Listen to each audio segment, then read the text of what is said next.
Your grocery bill just got hijacked by a war you are not fighting. Somewhere in the Middle East, a shipping route called the Strait of Hormuz is under threat.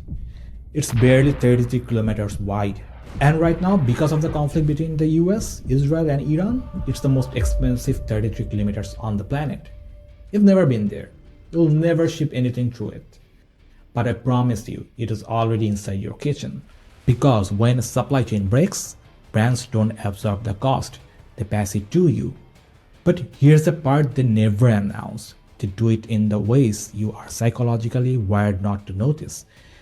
This is the hidden brand strategy behind inflation and shrinkflation, and it's running on you right now. Every time a major conflict disrupts the Middle East, oil markets spike. The Strait of Hormuz carries roughly 20% of the world's oil supply. When tension rises there, shipping costs follow. And shipping costs touch everything. The fertilizer that grows your wheat, the plastic that wraps your cereal, the diesel that drives it to your supermarket. This is called a supply shock, and brands have a playbook for it. The honest version would be our costs went up, so your prices went up. Simple, transparent, but never happens. Instead, they run two invisible strategies simultaneously, and they have been perfecting them since the 1970s oil crisis. The first weapon is inflation, and you already know that one. The price goes up. It's visible. You feel it. You're annoyed. But you adapt. The second weapon is shrinkflation, and this is the one brands love far more.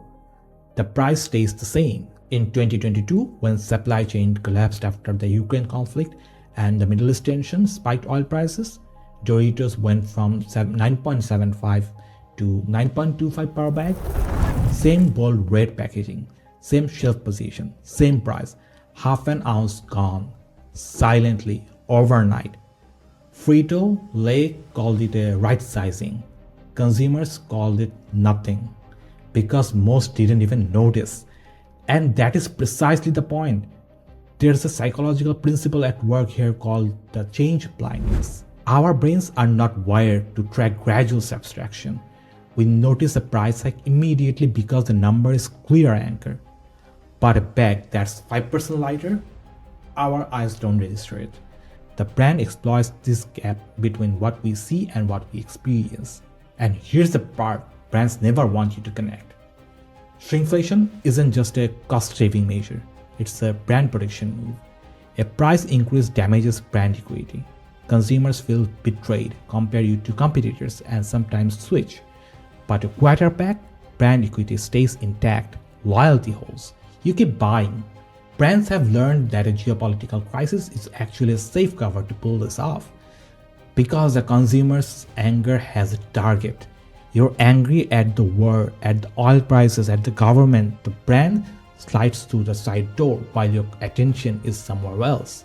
This is called narrative displacement, and it's one of the oldest tricks in the corporate playbook.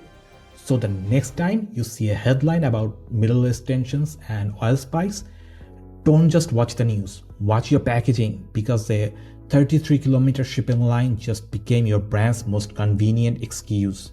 If your brand has ever quietly shrunk a product you love, drop it in the comments. The name, the product, what's changed.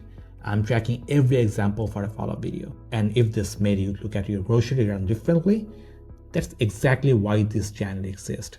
See you in the next one.